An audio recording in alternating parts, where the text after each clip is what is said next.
మనకి ఈ శ్యామల నవరాత్రుల్లో 4వ రోజున మనం ఏ అమ్మవారిని పూజ చేయాలి? నవదుర్గలలో ఒకటైనటువంటి కూష్మాండేది చతుర్థకం అన్నాం. కాబట్టి అమ్మవారిని కూష్మాండ రూపంలో మనం పూజ చేస్తాం. కూష్మాండం అంటే ఏంటంటే గుమ్మడికాయ. గుమ్మడికాయ పూజకి గుమ్మడికాయకు ఒక గొప్ప లక్షణం ఉంది. అది ఏం చేస్తుందంటే యజమాని యొక్క క్షేమాన్ని కోరుతుంది. కాబట్టి అందుకే మనం ఆ గుమ్మడికాయలని మనము కడతాం అన్నమాట గుమ్మానికి. ఇదంతా కూడా నరదృష్టి, పాషాణ దృష్టి, ఖండ దృష్టి ఇవన్నీ పోవడానికి, క్రూర దృష్టి పోవడానికి. అలాగే ఇంకొక శాస్త్ర ప్రకారము మనము అమ్మవారు అంతా కూడా గౌరీదేహ సముద్భవం కాబట్టి మనకి ఈ 9 రోజులు కూడా అమ్మవారిని నవదుర్గల్లో ఒక్కొక్కటి బ్రహ్మచారిణి, కూష్మాండ ఇలా మనం పూజ చేస్తాం కదా. రెండవది దశమహావిద్యల్లో ఒక్కొక్క అమ్మవారిని మనం పూజ చేస్తాం, 10 విద్యలు. అలా మనము లలితా త్రిపుర సుందరి, బాలా త్రిపుర సుందరి, రాజరాజేశ్వరి ఇలా అమ్మవారిని లక్ష్మీదేవి, సరస్వతిగా కూడా మనం పూజ చేస్తాం. ఇంకో ప్రకారం మనం ఏంటంటే కాళికాదేవి మొదటి రోజున, అలాగా ఈ దేవతలను ఎప్పుడెప్పుడు మీకు వీలుంటుందో అలాగే అడ్జస్ట్ చేసుకోండి. కాళికాదేవి, త్రిపుర తారాదేవి అంటే ఈమెను శైలపుత్రి అంటాం. అలాగే సుందరీదేవి బ్రహ్మచారిణి అని అంటాం. అలాగే భువనేశ్వరీదేవి చంద్రఘంట అని అంటాం.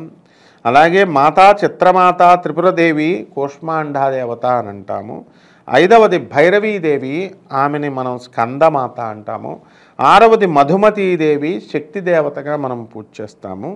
ఇక మాతా బగళాముఖీదేవి, ఈమెను మనం కాత్యాయనిగా పూజ చేస్తాము. అలాగే మాతంగి కమలాదేవి, ఈమెను మనం మహాగౌరిగా మనం పూజ చేస్తాం. కాబట్టి అమ్మవారిని ఇలా మనం ఏ దేవతల రూపంలో అయినా చేయొచ్చు. అలాగే ఇంకొన్ని అవతారాల్లో ఇదే అవతారాన్ని కొన్ని ప్రాంతాల్లో ఎలా చేస్తారంటే దశమహావిద్య దేవతలు ఉన్నారు కదా, తారాదేవి, కాళికాదేవి, లలితాదేవి, భువనేశ్వరీదేవి, తర్వాత దేవతా త్రిపుర భైరవి, చిన్నమస్తికాదేవి, ధూమావతి, బగళాముఖి దేవత, మాతంగి దేవ అలంకారాలలో పూజ చేస్తారు. ఎవరికి చేసినా ఒకటే అమ్మవారు, మాతంగి అమ్మవారు పార్వతీదేవికే చెందుతుంది. అయితే ఇక్కడ మనం చేయాల్సింది ఏంటంటే ఈ యొక్క మాతంగి అమ్మవారి యొక్క ప్రస్తావన మనకి ఎక్కడ వస్తుందండి అంటే లలితా సహస్రనామంలో వస్తుందండి. లలితా సహస్రనామ స్తోత్రంలో మనం 3 చోట్ల వస్తుంది. ఎలాగా గేయచక్ర రథారూఢ మంత్రిణి పరిసేవిత లలితా సహస్రంలో ఇది చెప్తాం. అక్కడ మంత్రిణి అంటే ఎవరంటే ప్రధానమంత్రిగా అమ్మవారు లలితాదేవి త్రిపుర ఈ యొక్క అమ్మవారిని మనం సృష్టించి బ్రహ్మాది దేవతలని బ్రహ్మ విష్ణు మహేశ్వరుని సృష్టించమని చెప్పి ఈ అమ్మవారిని మనకి సృష్టిస్తుందన్నమాట, శ్యామలాదేవిని.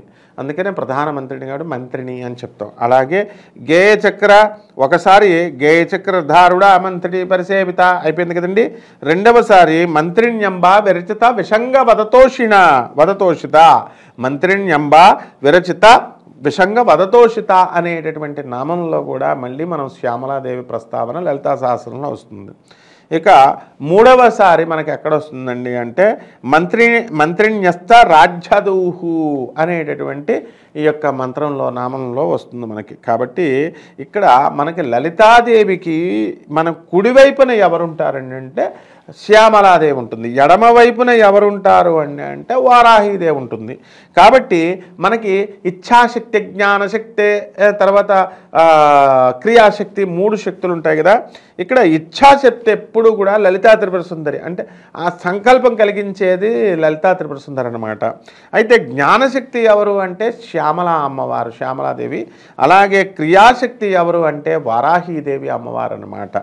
కాబట్టి మనకు అందుకే లలితా సహస్రంలో మనకి ఏమని చెప్తామంటే ఇచ్ఛాశక్తి, జ్ఞానశక్తి, క్రియాశక్తి స్వరూపిణి అనేటటువంటి నామంతో మనం ఈ అమ్మవారిని మనం పూజ చేస్తాం.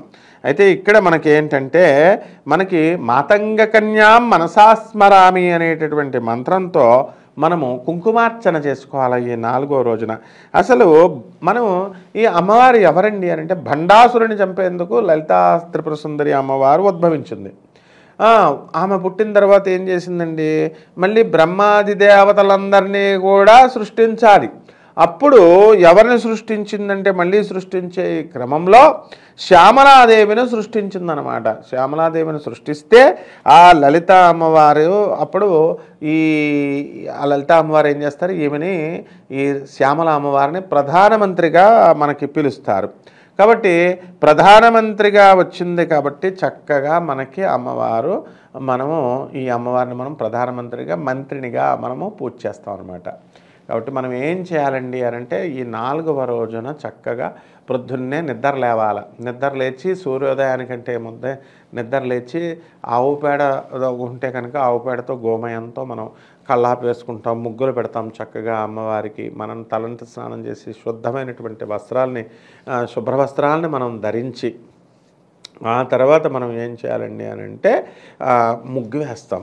శ్రీచక్ర ముగ్గు కానీ లేదా ఏదో ఒక అమ్మవారి మహాలక్ష్మి ముగ్గు యంత్రం లాగా అష్టదళ పద్మం వేసి దానిపైన మనం ఆల్రెడీ ఫస్ట్ రోజున మనం కలశం పెట్టేసాం కదండి. ఆ కలశానికి మారేడాకులు, తులసి ఆకులు, పుష్పాలు, పారిజాత పుష్పాలు, నందివర్ధన పుష్పాలు, చామంతి పుష్పాలు ఇలాంటి పుష్పాలన్నీ వేసి అమ్మవారికి చక్కగా మనము బియ్యం పోస్తాం కదా. బియ్యం పోసేసి ఏ రోజుకి ఆ రోజు వినాయకుడిని తయారు చేసుకోవచ్చు, లేదా మొదటి రోజు తయారైనటువంటి వినాయకుడిని పూజ చేసి పసుపు వినాయకుడిని అమ్మవారికి అష్టోత్తర శతనామ పూజ చేస్తాం. ఇందులో శ్యామల అమ్మవారి యొక్క నామాలతో మనం చేయొచ్చు, లేదా లలితా సహస్రనామంతో మనం లలిత అష్టోత్తర నామాలతో మనం పూజ చేసుకోవచ్చు. ఇలా చేయడం వల్ల మీకు ఏమవుతుందంటే బ్రహ్మాండంగా మీకు అమ్మవారి యొక్క కరుణా కటాక్షాలు లభిస్తాయి. మనకు అమ్మవారి అలంకారం దగ్గరికి వచ్చేసరికి కొంతమంది బొమ్మ పెట్టి తలకాయని పెట్టి అమ్మవారికి కొబ్బరి బొండం పెట్టి అలంకారాలు చేసుకుంటున్నారు. అలంకారం ఈ యొక్క కూష్మాండ అవతారంలో మీరు చేసుకోవచ్చు. అలాగే ఆ జగజ్జననికి మీరు కుంకుమార్చన గంధముతో, సుగంధ ద్రవ్యాలతో, సెంట్లు, పెర్ఫ్యూమ్స్ ఇవన్నీ వేసుకోవచ్చు. మరి చాలామంది అవగాహన లోపం వల్ల వీళ్ళు ఏం చేస్తున్నారంటే స్వార్థంగా అమ్మవారిని ఉపయోగించుకోవడం కోసం మేకలను కొయ్యాలా, కోళ్ళను కొయ్యాలా, మందు పెట్టాలా అని ఏదేదో చెప్తూ ఉంటారు కదండి. ఎవరిష్టం వాళ్ళది. అయితే అవన్నీ ఏం అవసరం లేదు, ఇలాంటివి చేయకూడదు కూడా. ఇవన్నీ నిషిద్ధ కర్మలు, అవైదిక కర్మలు అని అంటారు. దీన్ని జగద్గురువైనటువంటి ఆదిశంకరాచార్యుల వారు వీటిని ఖండించేశారు, బ్యాన్ చేసేసారు. చేసేసి అమ్మవారికి ఏ పూజ చేసే విధానంలో చెప్పబడింది. ఉదాహరణకి మీకు ఈమె తంత్ర దేవత కాబట్టి అమ్మవారు, మరి రామకృష్ణ పరమహంసల వారు తోతాపురి తన గురువైనటువంటి తోతాపురి రామకృష్ణ పరమహంసల వారికి తంత్రోపదేశం చేసి తంత్ర పూజలు చేయిస్తారు. తంత్ర పూజలు అంటే మనం సినిమాల్లో చాలా కాలం నుంచి మనం చూస్తున్నాం కాబట్టి యానిమల్స్ని నరకడము, బర్డ్ సాక్రిఫైస్, యానిమల్ సాక్రిఫైస్, పంచబలులు, మందు పెట్టడాలు ఇలాగ ఇంకా కొత్త వాళ్ళు వచ్చేసి ఇలా సృష్టించారు. కాబట్టి శివుడు పార్వతికి చెప్పారు పంచమకారాలు అంటారు. ఇవి కాదు వీళ్ళు చెప్పేవి, మంత్రజపము, మంత్ర మననము ఇలాంటివే అన్నమాట. అవన్నీ మధ్యలో వచ్చినటువంటి వాళ్ళు ఇన్కార్పొరేట్ చేశారు ఆ పురాణాల్లో, తంత్రశాస్త్రంలో. కాబట్టి అథెంటిక్గా నేను చెప్తున్నాను, ఎందుకంటే మీరు చేసే పూజా విధానం కరెక్ట్గా ఉండాలి కాబట్టి చెప్తున్నాను. మా గురువులు రేమళ్ళ సూర్యప్రకాశ్ శాస్త్రి గారు, బెజవాడ కనకదుర్గమ్మ దేవస్థానాలలో గురుదేవులైనటువంటి దత్తాత్రేయ శర్మ గారు, అలాగే శంకర శాండిల్య గారు, ఉమాకాంత్ శర్మ గారు, ఇప్పుడు ఉన్నటువంటి వాళ్ళంతా కూడా ఎవరన్నా ఒక్కళ్ళని చెప్పమనండి, ఇలా చెప్పరు వాళ్ళు. ఎందుకని మనం పోనీ అష్టాదశ శక్తిపీఠాల్లో ఉన్నటువంటి గురువులు ఎవరినైనా చెప్పమనండి, పూజారులని చెప్పరు.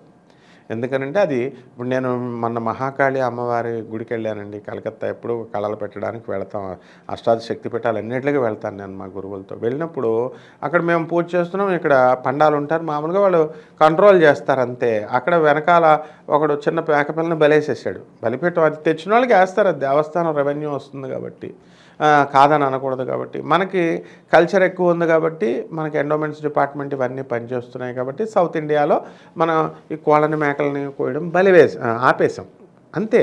అక్కడ కూడా ఆగిపోతాయి. గౌహతిలో కామాఖ్య దగ్గర, మహాకాళీపీఠంలో టెంపుల్లో, కలకత్తా ఇవన్నీ ఆగిపోతాయి. టెంపరీగా జరుగుతోంది కేవలం. కాబట్టి మీరు అవన్నీ ఏం చేయకుండా చక్కగా కుంకుమార్చన చేసుకుని ఓం శ్యామలాయ నమః, ఓం రాజశ్యామలాయ నమః, పరిపూర్ణ ఫలితాలు రావడానికి మీకు చెప్తున్నాను నేను. కంపల్సరీ జగద్గురు అయినటువంటి ఆదిశంకర మీకు పూజ చేస్తున్నారండి, మందు పెడుతున్నారు, యానిమల్స్ని ఇస్తున్నారు, బర్డ్స్ని ఇస్తున్నారు, ఫలితం ఇచ్చేది ఎవరండి? అమ్మవారు కదా. అమ్మవారు డైరెక్ట్ జగజ్జనని, ఆమె మధ్యలో గురువు ఉండాలి. ఆ గురువు వీళ్ళు ఇస్తారా, వీళ్ళు ఇప్పిస్తారా? రారు. వీళ్ళకే దేకాణం లేదు. వీళ్ళ వార్ధక్యాన్ని వీళ్ళు ఆపుకోవాలి కదా, చేయలేరు. కానీ జగద్గురు అయినటువంటి ఆదిశంకరాచార్యుల వారు మధ్యలో వచ్చి, దత్తాత్రేయ స్వాముల వారు మధ్యలో వచ్చి మనకి ఇప్పిస్తారు, గురువులు కాబట్టి, జగద్గురువులు కాబట్టి. వాళ్ళు ఇది చేస్తే, వాళ్ళు చెప్పిన పద్ధతుల్లో చేస్తే ఇప్పిస్తారు. అవైదిక పద్ధతులు, తర్వాత ఈ యొక్క నిషిద్ధ కర్మల రూపంలో చేస్తే వాళ్ళు రారు. కాబట్టి చక్కగా ఈ 4వ రోజున ఇలాగా నైవేద్యం ఏం చేస్తారంటే, మీరు పులిహార నైవేద్యం పెట్టండి, అమ్మవారికి చాలా ఇష్టం.